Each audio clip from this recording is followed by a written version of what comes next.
আজকে আমরা এমন একটা গল্প নিয়ে কথা বলবো যা আসলে শুধু একটা গল্প না, বরং সামাজিক চাপের মুখে একজন নারীর একা লড়াই করে ঘুরে দাঁড়ানোর এক অসাধারণ আখ্যান। চলুন এই গল্পের গভীরে যাওয়া যাক।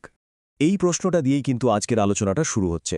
ভাবুন তো একবার, একজন মানুষ আর তার বিপক্ষে রয়েছে গোটা একটা সমাজ। এই অসম লড়াইটা ঠিক কতটা কঠিন হতে পারে? চলন গল্পের শুরুতে যাই। কদালবাগান নামের বেশ শান্ত একটা গ্রাম। আর এখানেই থাকত আমাদের গল্পের মূল চরিত্র কাঞ্চনা আর তার কৃষক স্বামী বিপুল।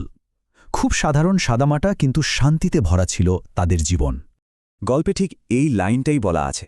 আর এই একটা কথাতেই যেন সবটা পরিষ্কার হয়ে যায়, তাই না? বিপর্যয় আসার আগে তাদের ছোট্ট সংসারে ভালোবাসা আর সরলতাই ছিল সব। কিন্তু এই সুখটা যে কতটা ঠুনকো তা তারা তখনও জানত না। কিন্তু এই সুখের ছবিটা খুব বেশিক্ষণ থাকেনি। গল্পের ঠিক এই জায়গাতেই এমন একটা ঝড় আসে যা কাঞ্চনার সাজানো দুনিয়াটাকেই এক মুহূর্তে তছনছ করে দেয়। আর হলেও তাই, সবকিছু এত তাড়াতাড়ি ঘটে গেল। পরপর দুটো ভয়ঙ্কর দুর্ঘটনা কাঞ্চনার জীবনকে একেবারে খাদের কিনারায় নিয়ে দাঁড় করাল। একবার ভাবুন তো, মাত্র কয়েকটা দিনের ব্যবধান। প্রথমে কি হলো, স্বামী বিপুল মাছ ধরতে গিয়ে সাপের কামড়ে মারা গেল। আর তার ঠিক কিছুদিন পরেই বিধ্বংসী এক বন্যায় তাদের বেঁচে থাকার একমাত্র সম্বল ওই ধানের জমিটুকুও ভেসে গেল। মানে, একদিকে সঙ্গী হারানো, আরেকদিকে সব সম্বল হারানো, দুটোই একসাথে। তো কাঞ্চনার লড়াইটা কিন্তু শুধু এই হারানো বা দারিদ্র্যের সাথেই ছিল না। এর থেকেও বড় লড়াইটা ছিল তার নিজের সমাজের সাথে, যে সমাজ তাকে বোঝার বদলে উল্টে তার বিচার করতে বসেছিল। কিভাবে? আচ্ছা, শুনুন তাহলে। তাকে প্রথমে অপয়া বা অলক্ষণী বলে দাগিয়ে দেওয়া হলো। এমনকি তার শাশুড়ির যে অনেক আগে মৃত্যু হয়েছিল সেটার জন্য তাকেই দায়ী করা শুরু হলো। একজন প্রতিবেশী ছাড়া গ্রামের প্রায় সবাই তাকে এড়িয়ে চলত। আর যখন সে নিজের পায়ে দাঁড়ানোর চেষ্টা করল, তখন তাকে নিয়ে শুরু হলো হাসাহাসি। তাকে বলা হলো ঘরের বাইরে কাজ করা মেয়েদের সাজে না।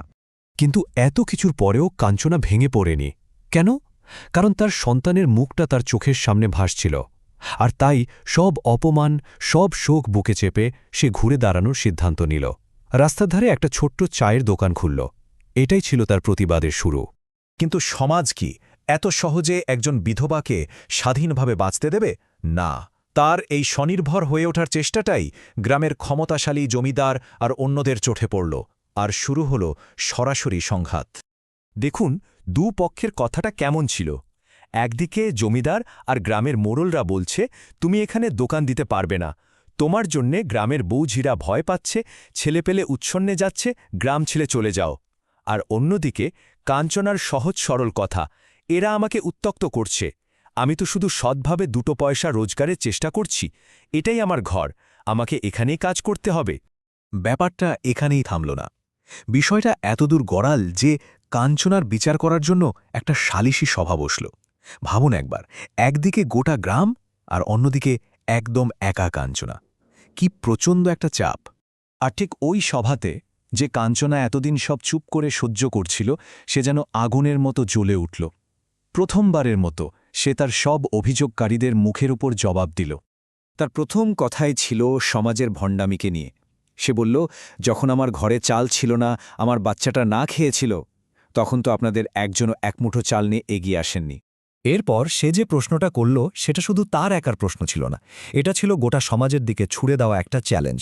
সে জিজ্ঞাসা করল, তাহলে কি আমাদের মতো মেয়েরা নিজের ইচ্ছায় কিছু করে বেঁচে থাকতে পারবে না? আর এখানেই কাঞ্চনা খুব বড় একটা কথা বলে। সে পুরো অভিযোগের মোড়টাই ঘুরিয়ে দেয়। সে বলে, গ্রামের ছেলেরা যদি তাকে দেখে খারাপ হয়, তাহলে দোষটা তার কেন? দোষ তো সেই বাবা মায়ের, যারা তাদের ছেলেকে ঠিকমতো শিক্ষা দিতে পারেনি। কাঞ্চনা কিন্তু গ্রামের অন্য মহিলাদেরও ছাড়েনি। যারা একজন নারী হয়েও আরেকজন নারীর বিপদে পাশে দাঁড়ায়নি, উল্টে তাকে নিয়ে নিন্দা করেছে, তাদের দিকে তাকিয়ে সে সরাসরি বলল, মেয়ে মানুষের শত্রু আরেক মেয়ে মানুষ, আপনাদের লজ্জা করে না? আর এরপর সে যা ঘোষণা করল তাতেই তার রূপান্তরটা স্পষ্ট হয়ে গেল। শোকাতুর অসহায় এক নারী থেকে সে হয়ে উঠল এক আত্মবিশ্বাসী যোদ্ধা। সে পরিষ্কার জানিয়ে দিল, ১. আমি এই গ্রামেই থাকব, এটা আমার বাড়ি। ২. আমি এখানেই আমার দোকান চালাব। ৩. অন্যদের আপব্রিঙিংয়ের অভাব আমার দোষ না। আর ৪. আমি দেখব এবার আমাকে কে আটকাতে আসে। এই গল্পটা শেষ হচ্ছে একটা খুব জরুরি প্রশ্ন দিয়ে। একটা সমাজকে আসলে কি দিয়ে চেনা যায়? তার নিয়মকানুন, তার বিচার দিয়ে, নাকি বিপদের দিনে একে অপরের পাশে দাঁড়ানোর ক্ষমতা দিয়ে? কাঞ্চনার গল্পটা আমাদের এই প্রশ্নটাই আবার নতুন করে ভাবতে শেখায়।